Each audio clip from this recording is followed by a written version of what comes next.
everyone. Welcome back to Build. I'm your host, Brittany Jones Cooper. The Cher Show is a musical that covers the icon's life, loves, and career. The show is 35 smash hits, 6 decades of stardom, 2 rock star husbands, beautiful sequin gowns, and not 1, but 3 women playing the role of Cher. Lucky for us, we have one of them here today. Please help me welcome 2-time Tony Award nominee Stephanie J. Block. Hi. How are you doing today? I'm good. I'm kind of in this different stages of fatigue. Sometimes you're not so tired, sometimes you're greatly tired. I'm good today. Yeah, because you've got to do a show tonight, right? No joke, it's happening. It's like nonstop. I got to go, I think 2 weeks ago now, and guys, this show is the real deal. It is so much fun. I did not know that much about Cher going in, which I think was actually great because I learned a lot. I obviously was familiar with her music. And on my walk home, I listened to Strong Enough 5 times, and I was like feeling very empowered and like ready to do something, like not This sure should be the end of the show. You're saying all the right things, and good night. Truly. So really. that was my experience. What kind of feedback have you had from fans? Because it's such an amazing show. It's been tremendous. We've gone through a couple of incarnations. You know, we did the workshop, we went to Chicago. The show is about 70, 80% different than what you're seeing today. Okay. So we had 2 weeks in a rehearsal room before we brought it to tech at the Broadway stage. But our creators knew what they wanted to do. Cher was very vocal as to how she wanted to see the final product. And we ended up with what you just described. I think there's a lot of storytelling that's jam-packed in for 2.5 hours. She's been around the industry for 6 decades, so there's a lot to say, not only professionally, but personally. And there are a beautiful cast of characters that love her, support her, are still in her life. And whether you know Cher or don't, the story has got kind of all the bells and whistles that you want, that you associate with Cher, right? So you may not know exactly her story, but you certainly know her look and that she is associated with multiple wigs and hair colors and gorgeous gowns. So that's all checked off, and then you learn about her life and the beautiful humanity and her underbelly and what makes her her. So the feedback has been great, and I'm so glad, because sometimes, you know, you're on stage telling a story and you're exhausted, but you're getting through, but this audience is responding in kind, and it feels really great by the end of the night. I mean, with those hits, it's hard not to dance and move. And the audience I was with, I was next to maybe like a group of women celebrating something. It was like 10 or 15 women, and they were so hype. And they like got me super hyper, and they were like engaging with you guys, and it was just like, oh, this is like going to a party. Yes, and that's what it should feel like. Like at the Neil Simon Theater, even though it's still Broadway, there is a good sort of infectious energy that happens when you're in there. And you may not know exactly what you're in for, because we're trying to not replicate, you know, a concert that you can still see her do, you know, or a Vegas act. But we do start in the sort of concert form, so audiences get a little rambunctious and feel like they're free to enjoy the night without being reserved. Yeah. So take me back to the beginning of your involvement with the Cher Show. It came out of nowhere. I was doing another show called Falsettos, which is a very small boutique musical, and unless you're kind of in the art and Broadway world, you may not know what that word or what that play is about. So I felt like we were doing a very beautiful, small, high art play, and when I heard the vehicle of Cher, I thought, wow, there couldn't be something, you know, completely opposite on the other side of the spectrum. My schedule didn't allow for me to jump into that initial workshop, so I thanked them with a huge heart and saying thank you so much. I'm sure the project's going to be amazing, but it's just not fitting right now in my day and my life. It came back around to me a couple months later. Again, for some reason, I was not available for what they needed at that exact moment. And then the director said, I'd love to just take you to dinner. Let me just tell you what I have envisioned for this storytelling. And Jason Moore, he was gracious, he was open, he was honest. He allowed me to speak and kind of share some opinions or what I thought I could maybe bring to the project and what I thought perhaps might be the pitfalls and a lot of my fears. And he kind of just calmed all that down and said, what do you got to lose? Let's just try a workshop for a couple weeks in a rehearsal studio, and we can go from there.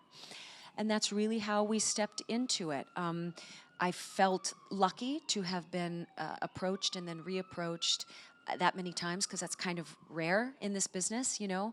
And once I really met Cher, I say that in air quotes because my meeting her was the hundreds of hours you can spend online on YouTube, going down that spiral of whether it's her interviews or her music videos or her glorious movies. I mean, she is one of those most photographed and documented figures. Yeah, because she's been photographed since she was 16. She kind of invented what paparazzi was. It didn't really exist until Cher. They wanted to get pictures of her walking the street. Before that, they wanted pictures of beautiful starlets that were spent 2 hours in the chair looking ready to go with makeup, hair, and dress.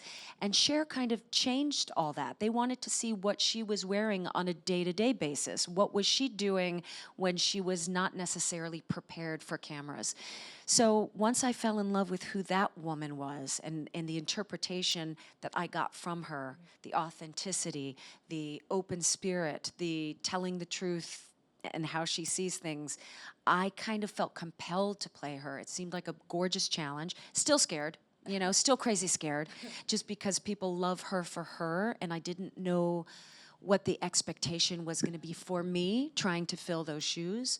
And it led to me doing the presentation for Cher, sitting this close to her, being her for her. And then when she approved, then we were off and running and started to create the version of the show that we brought to Chicago. I think it's just a real testament to you and your talent that they came back so many times, because in seeing the musical, you embody her in a way that's not doing like a caricature, right? And I'm sure there's like a fine line of like pulling in her characteristics. You pulled in just enough where it's like, it's true, like you embodied her down to like your walk. Thank you. It was a real fine dance, and for a long time it was interesting because all of the people around Cher would be like, she's doing you. I mean, Bob Mackie would be like, she's walking like you, and Cher, no, it's not even close. You're not walking like me at all. You don't sound like me at all. Come here, I gotta show you again. Come here, I gotta show you again.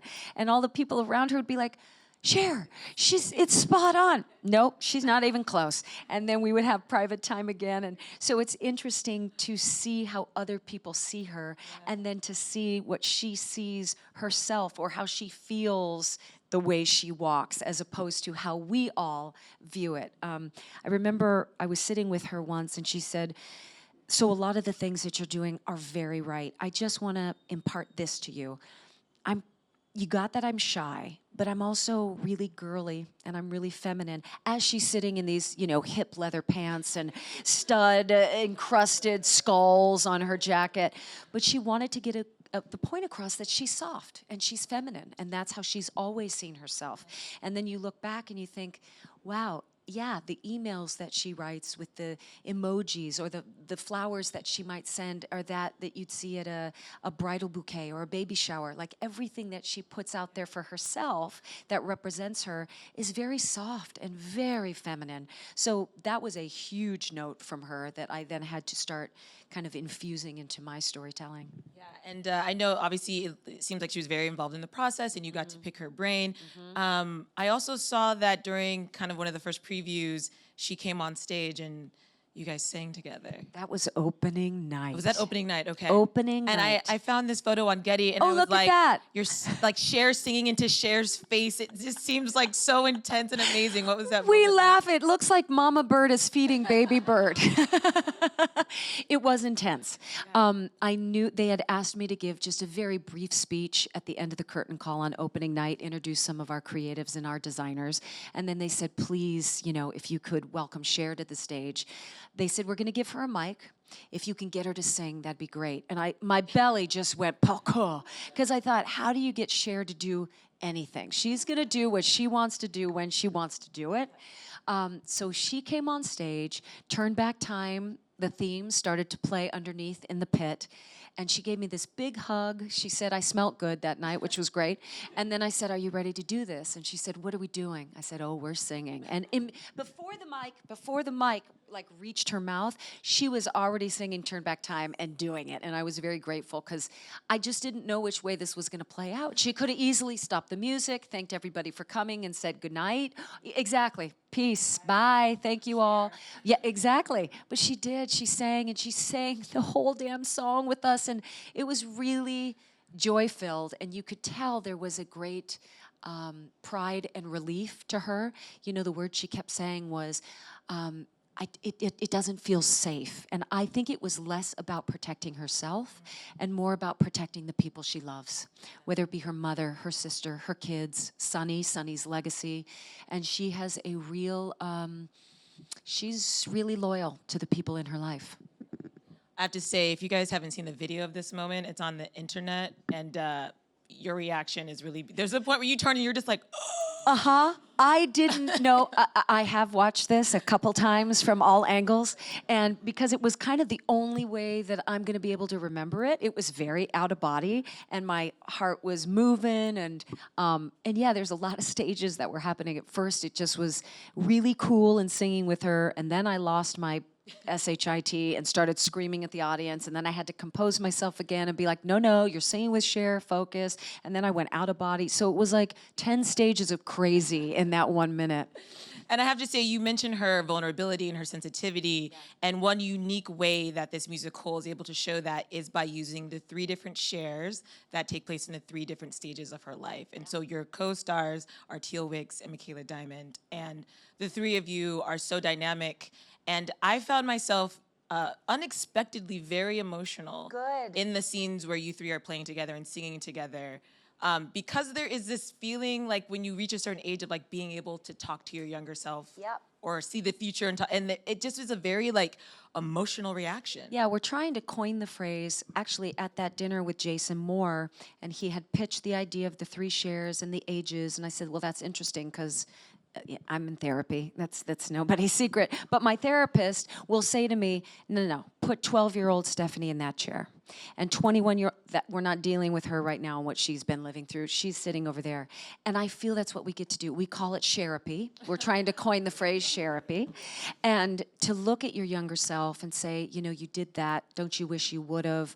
Or you try to lift each other up or nurture each other or even just commiserate with one another going, my God, we lived through that and we're still standing. There's this really great song, You Haven't Seen the Last of Me, at the end.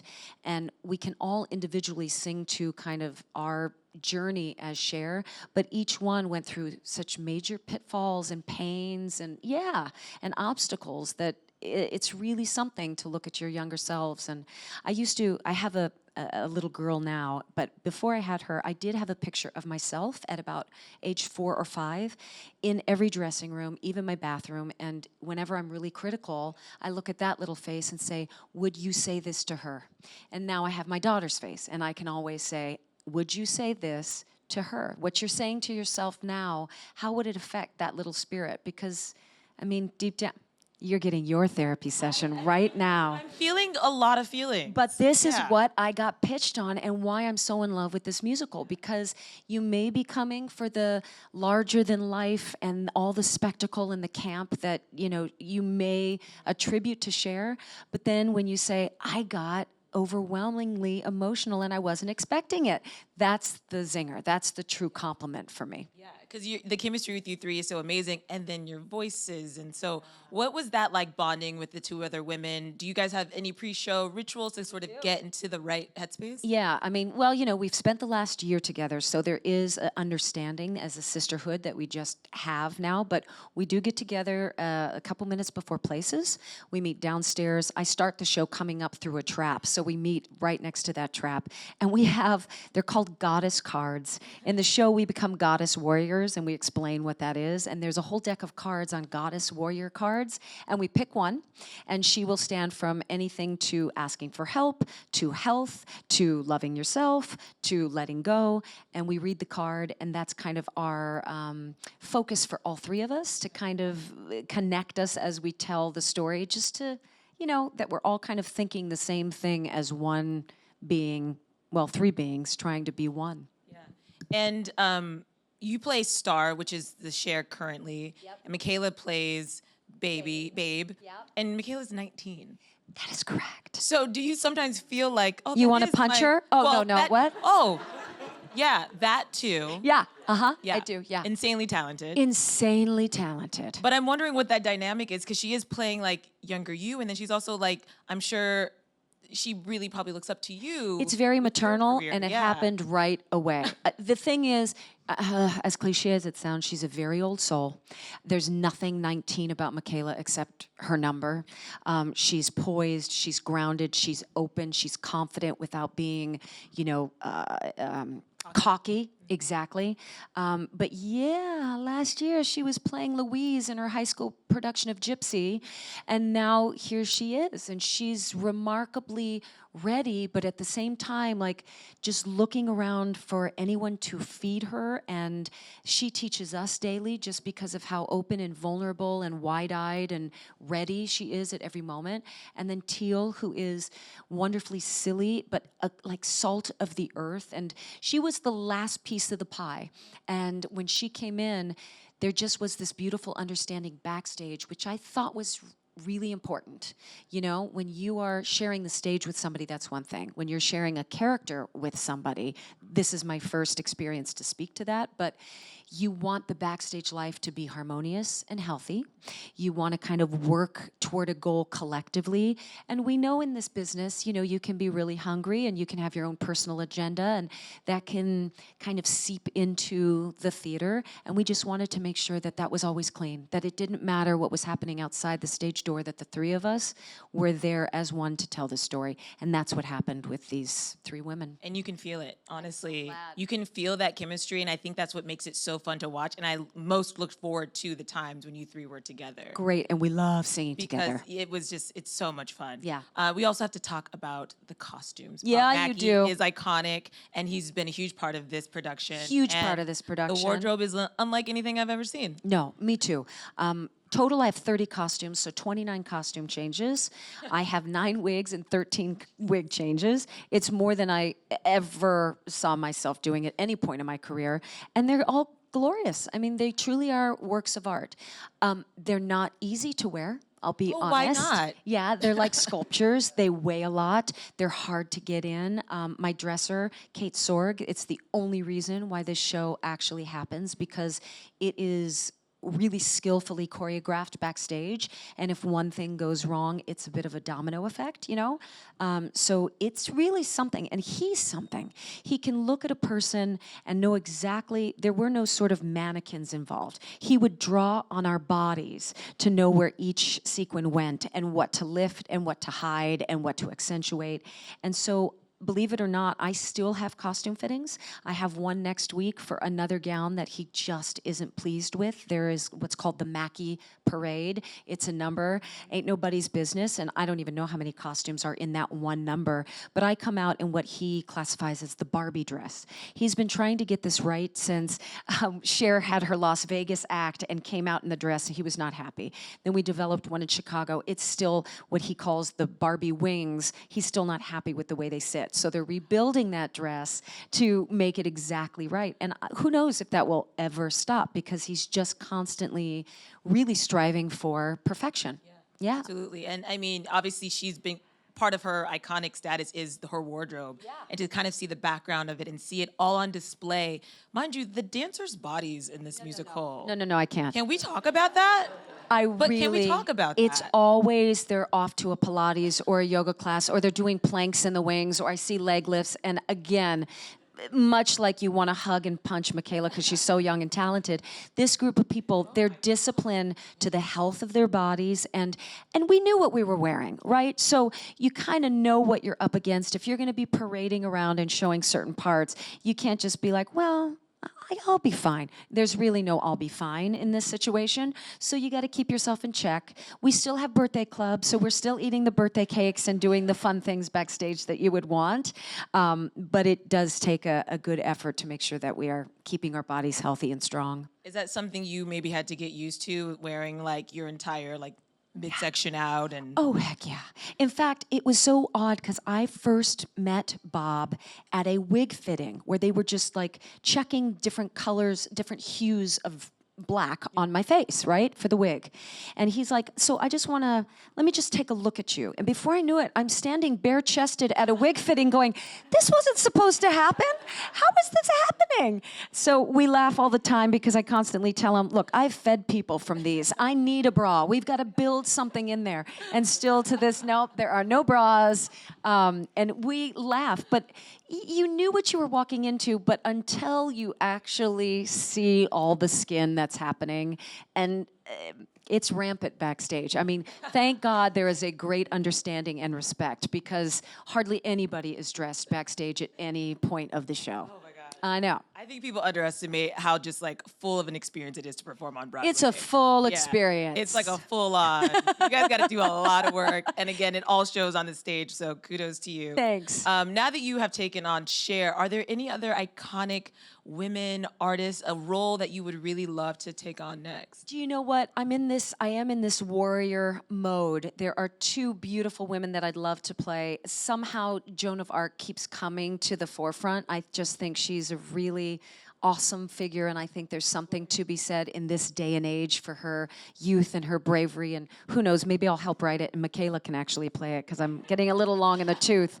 And then before, when I was here at Build, somebody asked a similar question, and there was an amazing Disney artist, a female artist, an animator that I'm really doing some studying on, and would like to see if I can flesh her out a bit. Her living in a man's world, and that would be, but as like a Celine Dion and a Barbara, probably not. This is probably going to be the last of my like diva icon type situation. But like you could play both of those women. You said Celine and Barbara. I was like, okay, yeah. So if we want to like workshop that, just see how it Do you feels, know no that pressure. match? You were supposed to do the match with your celebrity self and the percentage of whatever. Celine was like 81%. I thought, oh girl, here we Because go. when you said it, that's why I go, I'm the greatest thing on the world. hello. As soon as you said it, that's why I said, oh, because I was like, oh, I see it. It's in there Like, somewhere. Yeah, I instantly. know. And you mentioned you have a little girl. She's 4 now. She's 4. And your husband is also a performer, Sebastian. He Have you is. seen that in her? Is she singing with you guys? Like, Yeah. yeah. Oh, yeah.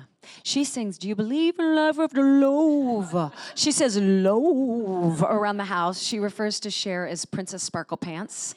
And she hasn't met Cher. I've talked to Cher about her, but she keeps saying, I want to meet Cher, I want to meet Cher. Can I make a video for Cher? Just like, you know, it's some auntie we can send away and she'll be in Let me get her on contact the with. phone. That's right. But she certainly knows who Cher is. She's not quite sure if she likes Mama as Cher. She likes Mama wearing Cher's costumes, and she likes Mama getting out of like partial makeup, but if I ever FaceTime her to say goodnight or something and it's full beat with the big wig, she turns her head, and I think she keeps saying Cher took you.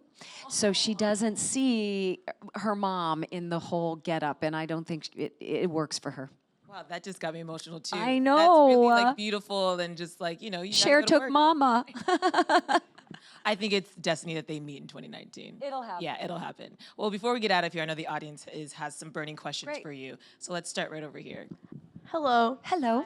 My name's Elizabeth, and my question is, what have you really taken away from doing this show and like working with Cher? I know you've talked about it a little bit, but have there been any like big life lessons or anything like that? Yeah, I mean, I kind of joked about it at first. I got some beautiful fan gave me a coin purse that says, I'm Cher, bitch. And there was something about that made me giggle. And then to start embodying her flavor of not asking for anybody's permission, to still be respectful, but to speak your truth, this sort of feeling of if not now, when? And that was everything from embracing my body, my person, knowing that my voice had worth, you know, being invited to the table and saying, you may take my opinion, you may take my advice or not, but I'd be remiss had I not spoken up.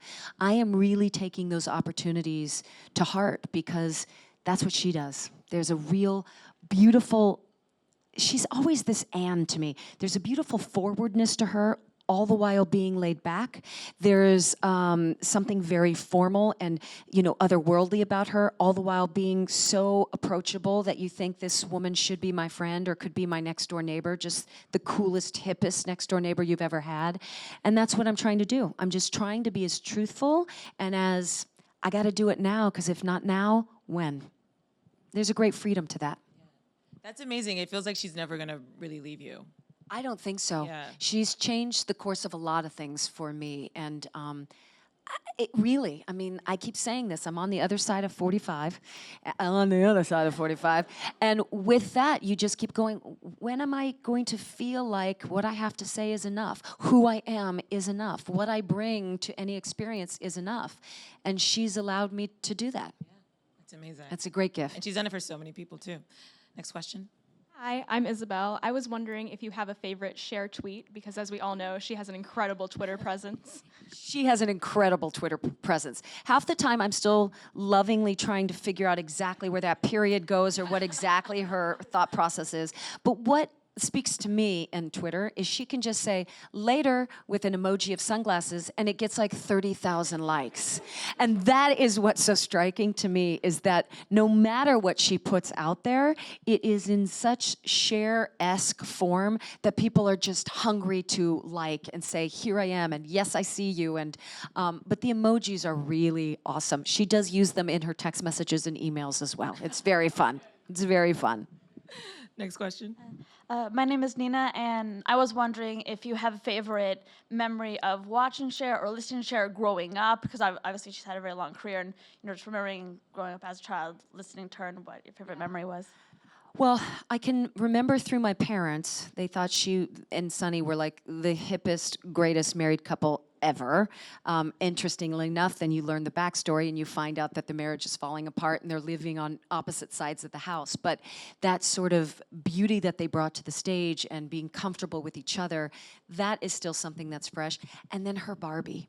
For me, you would see all the Mattel Barbies with the blonde hair and the blue eyes, and then there was this one of Cher in a red gown with this long hair and this olive skin, and I was able to recognize myself in that little box and be like, oh, see, that's beautiful. There's something really beautiful. So again, this woman who thought she was not defined as beautiful because her mama was so gorgeous and blonde and blue-eyed and her sister the same, this unique, gorgeous, otherworldly creature was there in a Barbie box, and it was closer to what I looked like than any other doll I had ever seen, and that's a really clear memory for me. It's really special. And one last question before we go. Hi. I saw you in Falsettos.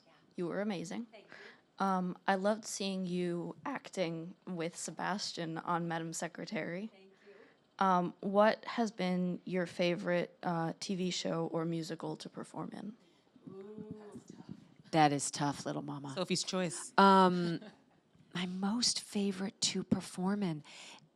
That's a really tough question, and I'm not going to be able to answer it because with each, it's not just a performance or a role, it's kind of everything that kind of surrounds it, right? Where you are in your life, the experiences that revolve around it.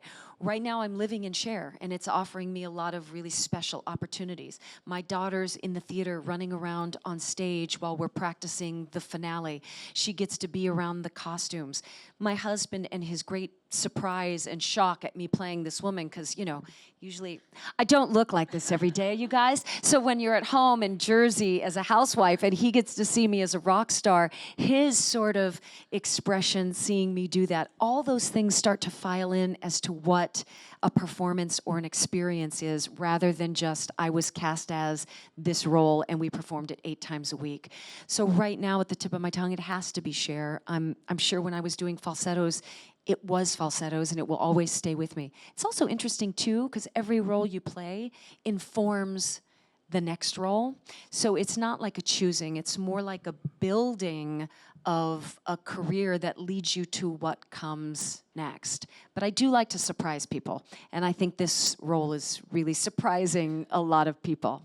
It is, and partially because, like I said, it's such an emotional ride, and then it's so exciting, and you have the music, and you can feel that chemistry from you three on stage. So I have to say, I enjoyed it. If you guys haven't checked it out, I would definitely look into getting some tickets. And if you want to check it out, the Cher Show is playing at the Neil Simon Theater now.